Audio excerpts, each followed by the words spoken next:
राधे राधे। आज व्यूअर्स, हमें विश्वास है कि आप लोग स्वस्थ और प्रसन्न होंगे और हम परम पिता परमात्मा ईश्वर से यही प्रार्थना करते हैं आप सभी लोग स्वस्थ प्रसन्न और खुशी रहें। English time, in this time, English time, use of it का प्रयोग हम किस किस जगह करते हैं, आज हम इसी पर चर्चा करेंगे। जिन हिंदी वाक्यों में वास्तविक कर्ता, real subject, any Hindi sentence, real subject absence, real subject नहीं होता, जिन हिंदी वाक्यों में वास्तविक कर्ता नहीं होता है, इंग्लिश ट्रांसलेशन करने के लिए place of this subject use it, ऐसे वाक्यों में सब्जेक्ट की जगह पर इट का प्रयोग करते हैं। Any Hindi sentences not real subject in this sentence uses place of subject it.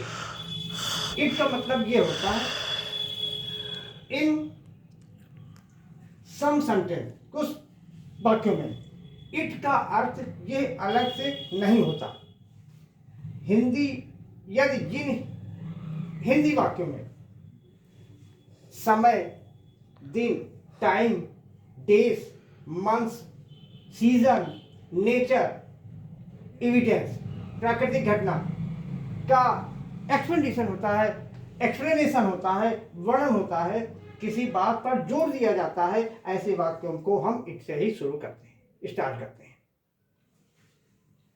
Uses of it, any sentence of Hindi, absence of subject use this, translate in English subject it subject sentence used for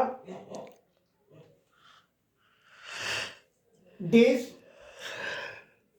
months, season, natural evidence, description of this subject of uses it, any sentence, किसी बात पर pressure किया जाए, जोर दिया जाए, ऐसे sentence में भी इट का प्रयोग करते हैं। इट का प्रयोग बहुत ध्यान से, बहुत समझ के करना चाहिए। Days, time, months, season, natural evidence, description of this uses subject place it का यहाँ कोई नया वर्ड मीनिंग नहीं होता है, यह का शब्द रहता है। Thank you all of viewers. Next day explain this it more example in this time. yesterday will be it example this time. Thank you all of viewers. Thank you very